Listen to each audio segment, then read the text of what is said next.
Part 1. You'll hear two teachers discussing a school trip. First, you have some time to look at questions 1 to 6.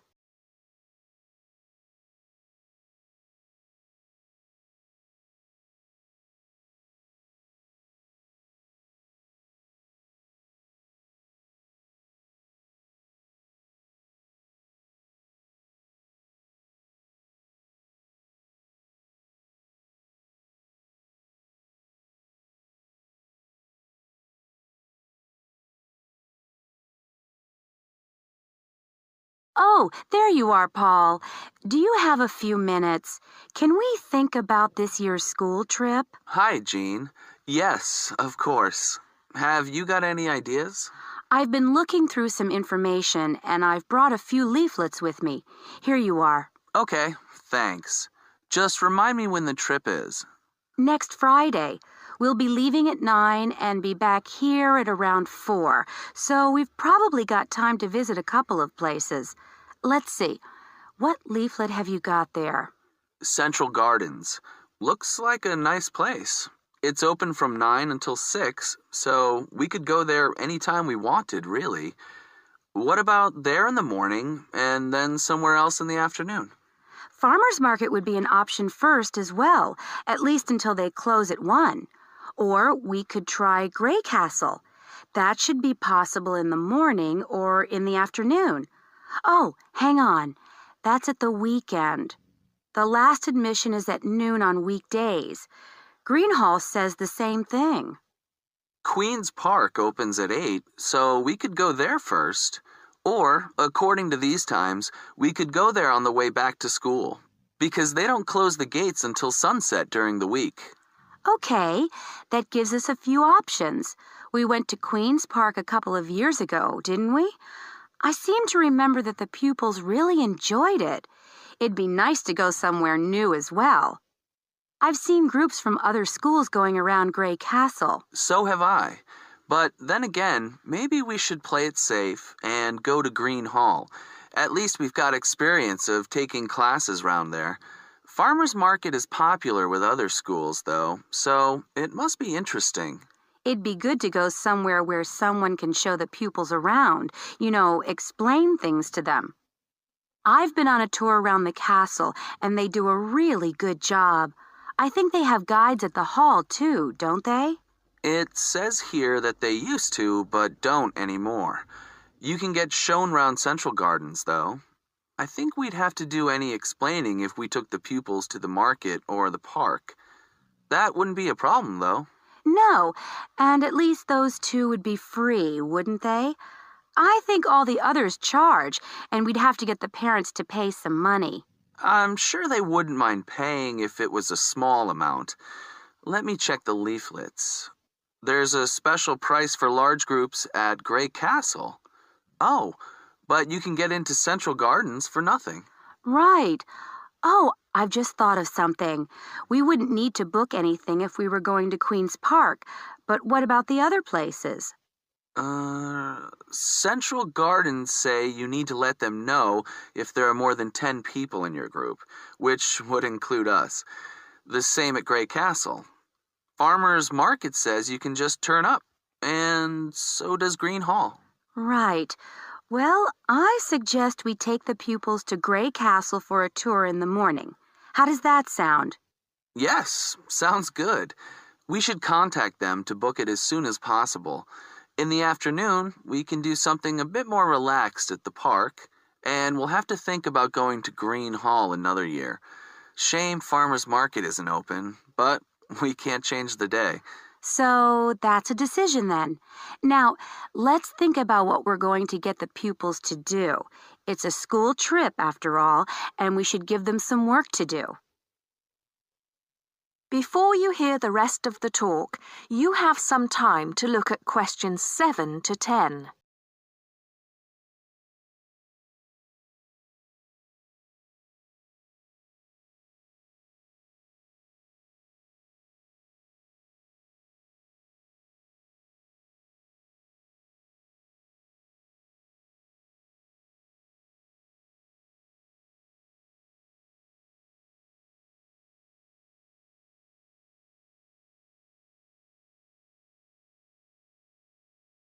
I think they should know something about the place before they go. That way they know what they're looking at, and they'll be able to write about it better when they get back. I'll put some information together to look at home and give them copies after the next lesson. Good idea. I'll write something for them to do as they're going round the place. We did a quiz last year, and that worked really well. I'll do the same kind of thing this time. Okay. Now, what about the travel arrangements? How are we getting there? What do you think? I remember one year Mrs. Jackson took her group by bus, and that was a complete nightmare. It's quite a long way, isn't it? We could hire a coach for the day, which is what we usually do, or there's the train.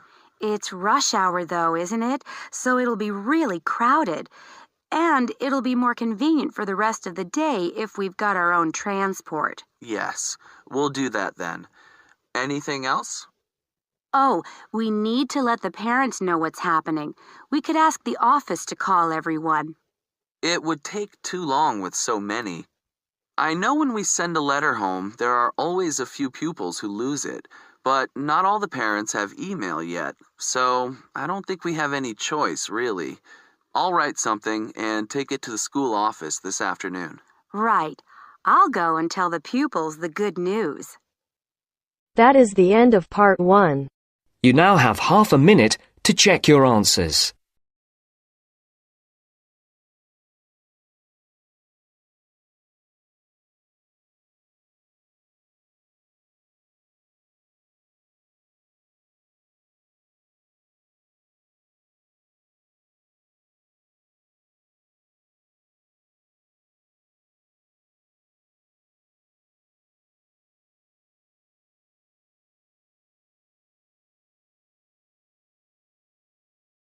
Now turns to part 2. Cut 2. You are going to hear the President of Australia Retailers Association give his welcome address at a convention. First, you have some time to read questions 11 to 14.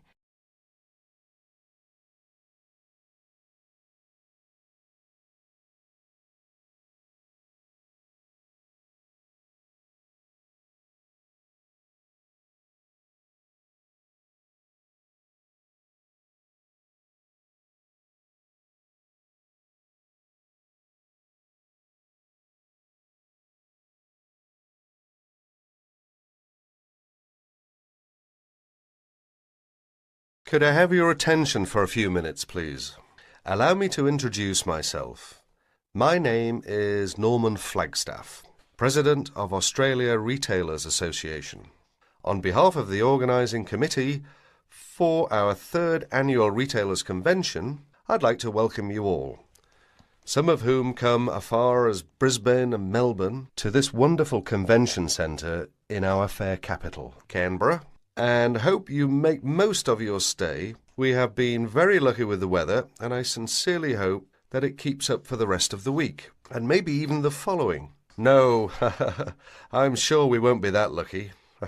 I'm pleased to announce that we have received a record number of registrations for this year's week-long convention. For the first 5 days, we will be hosting more than 250 participants for the lecturers and workshops. And hopefully up to 300 will be coming for the following 2 days of commercial demonstrations. Another first is we have a record number of speakers, up from 20 last year to 25 this year, as well as having 3 guest speakers from abroad who I'm sure will provide us with a great deal of information of how business is conducted in Britain and also, I think it's the United States, is it? No, sorry, Canada. You'll note that we will be able to offer other overseas speakers in the next few years from different countries. Now you have a chance to read questions 15 to 20.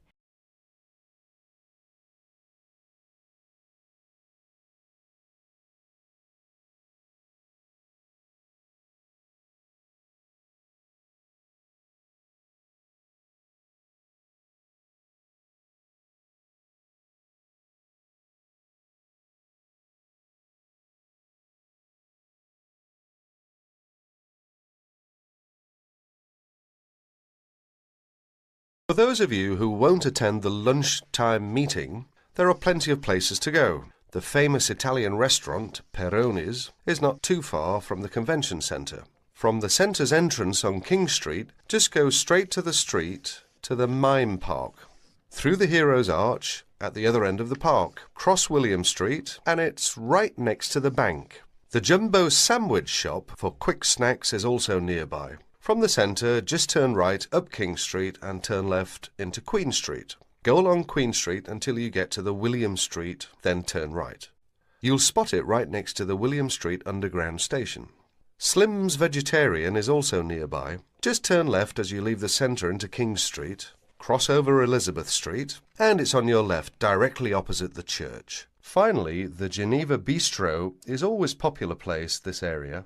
It's located behind the church on William Street. Please make sure you're back on time, though. We don't want to finish too late. On the second part of the day, I'm afraid we will make a few amendments to the programme. It's important to note that the afternoon session will begin at 2:30 p.m. and will be finished at the time indicated on your programme. There have also been a couple of venue changes. The first being the talk on marketing by Jane Howard, which one now will be held in the green room on the second floor. The workshop on distribution of goods will not be given by Sarah Moore, but by her sister Barbara, due to an unforeseen illness in the red room on the second floor. We hope she'll be back on her feet in no time. It's good of Barbara to step in right at the last minute. Finally, the workshop on advertising by Peter Newstead has been cancelled due to an airline dispute. On Friday, we'll be starting off the day with a new video presented by the Dow Keys Company as part of their opening lecture on merchandising. That's Friday the 27th. That's all for the moment. If you require any further information regarding the convention, you can talk to one of the many convention helpers wearing a distinctively blue and gold jackets. One thing before I finish, if there are any problems with times and locations of the day's activities, please remember that there is a notice board on the first. Is it the first? Yes, the first floor. Now, we hope you enjoy yourselves and we look forward to seeing you again. That is the end of part 2. You now have half a minute to check your answers.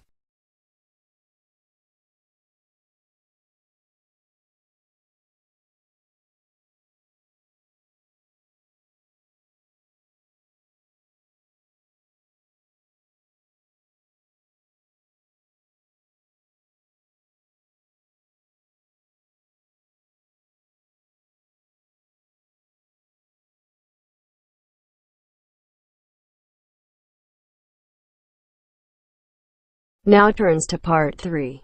Part 3. You will hear a conversation between John Watson and several environmental science students. First, you have some time to look at questions 21 to 24.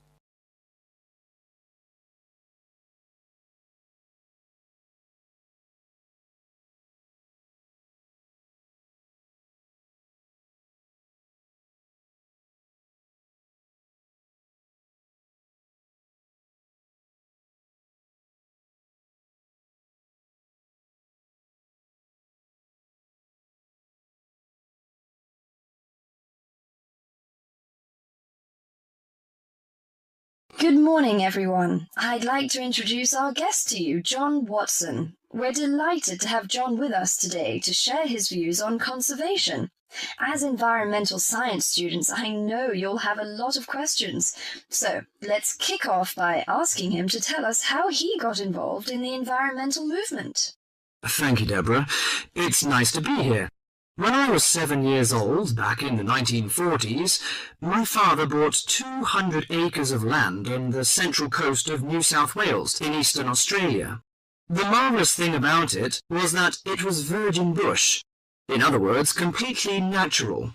But this kind of country doesn't exist anymore. Oh, what do you mean by that? Well, let me explain. We went to live there when I was 10. When I was 12, the foxes and cats appeared, and by the time I was 14, there were no native animals left. You mean that within 4 years, all the native animals had gone? That's exactly what I mean. But it took a while for people to realize what was going on. So you're saying that it was the cat and the fox that killed off the native animals? Absolutely right. But back in the 1970s, people didn't realise it. Even though Australia was losing wildlife faster than the rest of the world combined, people were blaming the farmers and miners, but not their lovely little pussycats. The domestic cats you're talking about? Exactly. Before you hear the rest of the talk, you have some time to look at questions 25 to 30.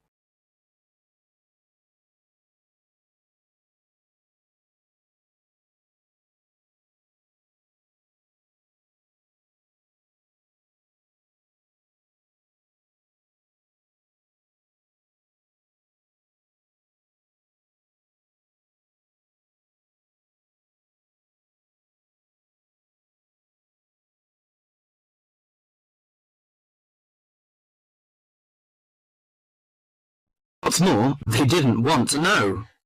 Can you tell us how you set about proving your theory that it was feral cats and foxes which were killing native animals? Well, I moved to South Australia specifically to set up a wildlife sanctuary there. Why South Australia in particular? I chose South Australia because it was the only state where it was still legal for me to fence off an area and put back locally extinct animals. That was very far-sighted of them, wasn't it? Well, not exactly. They just hadn't got around to making it illegal, though they soon tried to once they realised what I was doing. Did you ever get into trouble for your actions? Yes, once or twice. In 1976, they put me in jail for cutting down some pine trees to allow me to build a fence to keep out the cats and foxes. How did you get out of that situation? Well, I signed an agreement saying that I wouldn't go on building the sanctuary, but then I just kept on building it. That was very brave of you. Well, I figured that I had signed under duress, so I didn't feel bound by it. The sanctuary was completed in 1983 and opened to the public in 1985, and within a year it was overrun with native animals. There are other ways of protecting endangered animals, though, aren't there? You can raise public awareness through research and educational programs. Well, I don't have much time for that. Unfortunately, today we measure success in science, not by your results, but by how much funding you get. What you've done is obviously admirable. But don't you think there's an argument for letting nature take its course? I mean, don't you think cats and foxes have a right to live too? Well, no, not really. They were introduced to this country, but they don't belong here. But aren't you trying to turn back the clock? These other animals are here now. What is so important to you about native species that justifies killing any number of alien ones? I believe that evolution gave us a paradise, and that we will lose everything unless we understand the need for balance. But really, at the end of the day, it's just a belief. It's just a feeling. That is the end of part 3. You now have half a minute to check your answers.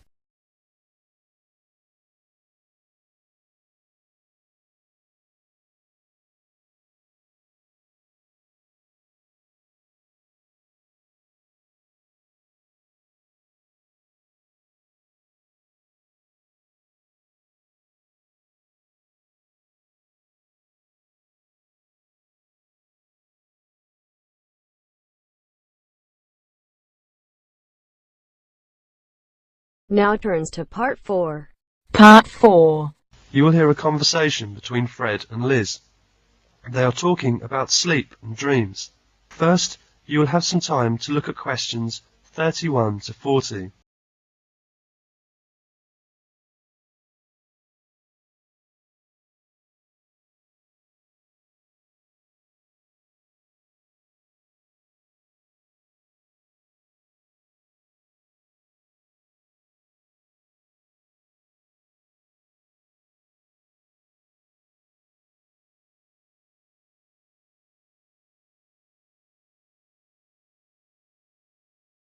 Hello, Fred. You don't look so good. What's the matter? I just didn't have a good sleep. It seemed I dreamed all night. Do you dream a lot when you sleep? Yes, in fact everybody dreams, and everybody needs to dream in order to stay healthy. There are two kinds of sleep, active sleep and passive sleep. The passive sleep gives our body the rest that is needed, and prepares us for active sleep, in which dreaming occurs. The dream stage is very important in our sleep cycle. When the person is dreaming, the eyes begin to move. Through the night, people alternate between passive and active sleep. The cycle is repeated several times throughout the night. Do you know how long people usually dream during 8 hours sleep?